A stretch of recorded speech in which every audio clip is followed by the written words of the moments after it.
ప్రియులారా, సుమారు ఒక 2 సంవత్సరాల క్రిందట మెడికల్ డాక్టర్స్ అంతా ఒక చోట కూడుకున్నారు. అందులో ఒక ఆయన యొక్క రిటైర్మెంట్ ఫంక్షన్, దాంట్లో వాక్యం చెప్పేందుకు నన్ను పిలిచారు. వాళ్ళంతా మెడికల్ ప్రొఫెషన్లో ఉన్నవారు, విద్యావంతులు. వారి క్లినిక్స్ని ప్రాక్టీస్ని పక్కన పెట్టి వచ్చిన వాళ్ళు ఉన్నారు. గవర్నమెంట్లో పనిచేసే వాళ్ళు కూడా ఆ స్థలంలో ఉన్నారు. కనుక చాలా లిమిటెడ్ టైంలో వాళ్ళకి కొన్ని మాటలు చెప్పాలి అంటే నేను వారికి దేవుని వాక్యం మహా చెప్పుంటే 12 నిమిషాలే చెప్పుంటాను. నాకు బాగా జ్ఞాపకం, 12 minutes మెసేజ్. నేను ఆ మెసేజ్లో ఒక మాట, నేను ఏదో ప్రీప్లాన్డ్గా సిద్ధపరచుకుని చెప్పేటువంటి మాట కాదు, కానీ నా సందేశం యొక్క ఫ్లోలో ఒక దైవజనుడు చెప్పిన మాట నా మనసులో ఉండింది.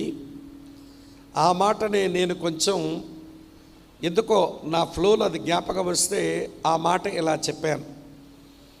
ఏమన్నానంటే, మన పిల్లలు దేవునికి దక్కితే మనకు దక్కుతారు, మన పిల్లలు దేవునికి దక్కకపోతే మనకు దక్కరు అన్నాను. అంతే, అయిపోయింది. 12 నిమిషాల సందేశం అయ్యాక ఇక భోజనాల దగ్గరికి త్వరగా నడుస్తూ ఉంటే ఒక మెడికల్ డాక్టర్ నేరుగా ఎదురుగా వచ్చి కళ్ళ నిండా నీళ్లు నింపేసుకొని ఆయన తన బాధను ఇలా వ్యక్తపరిచాడు. సార్, నేనేమి యేసు ప్రభు నమ్మిన వాడిని కాదు, నాకు క్రైస్తవుల మీటింగ్ అంటే కొంచెం గిట్టదు, అయినా నా స్నేహితుడు రిటైర్ అయినాడని వచ్చాను. మీరు చెప్పిన కొద్ది నిమిషాల్లో ఒక్క మాట నన్ను చాలా గాయపరిచింది అన్నాడు. ఏంటండి అన్నాను. మీ పిల్లలు దేవునికి దక్కకపోతే మీకు దక్కరు, మీ పిల్లలు దేవునికి దక్కితే మీకు దక్కుతారు అన్నారే, అది నన్ను బాగా ఆలోచింపచేస్తుందండి.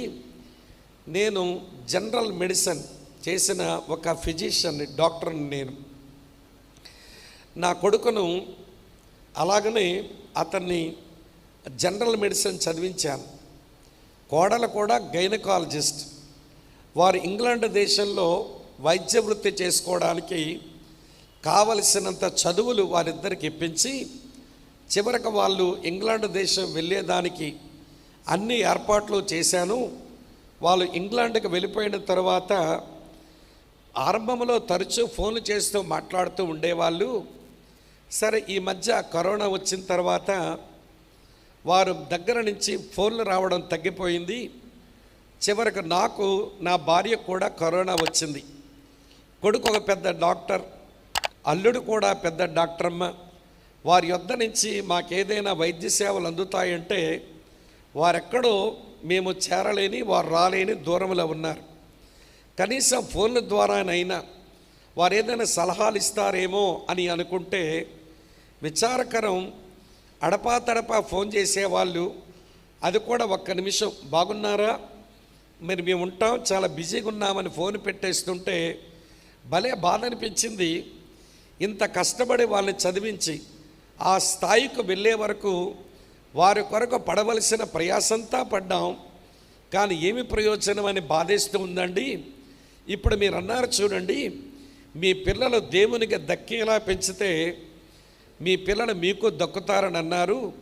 నాకు నిజదేవుడు ఎవరో తెలియదండి. నా పిల్లల్ని దేవునికి దక్కేలాగా నేను పెంచలేకపోయాను. అందుకే నా కొడుకు, నా కోడలు వాళ్ళిద్దరూ ఇంక మాకు సంతానమే లేదు, వాళ్ళు మాకు దక్కలేదు. నేను ఇందుకు చాలా బాధపడుతున్నాను. దేవుని గురించి నా ఫ్రెండ్స్ ఇక్కడ చాలామంది క్రిస్టియన్స్ ఉన్నారు, వాళ్ళు చెప్పుంటే ఎంత బాగుండును. నేను దేవుని కొరకు నా పిల్లల్ని ఏదైనా దేవుని మాటలు చెప్పి దేవునికి దక్కేలాగా చేసుండేవాడినేమో కదా. కనుక నేను చాలా దోషిలాగా అనిపిస్తుందండి ఈ మీటింగ్లో కూర్చున్నప్పుడు. నా పిల్లల్ని దేవునికి దక్కినట్లుగా పెంచలేకపోయాను, వాళ్ళు నాకు దక్కలేదు. కారణం, నాకెవడూ దేవుని గురించి చెప్పలేదు.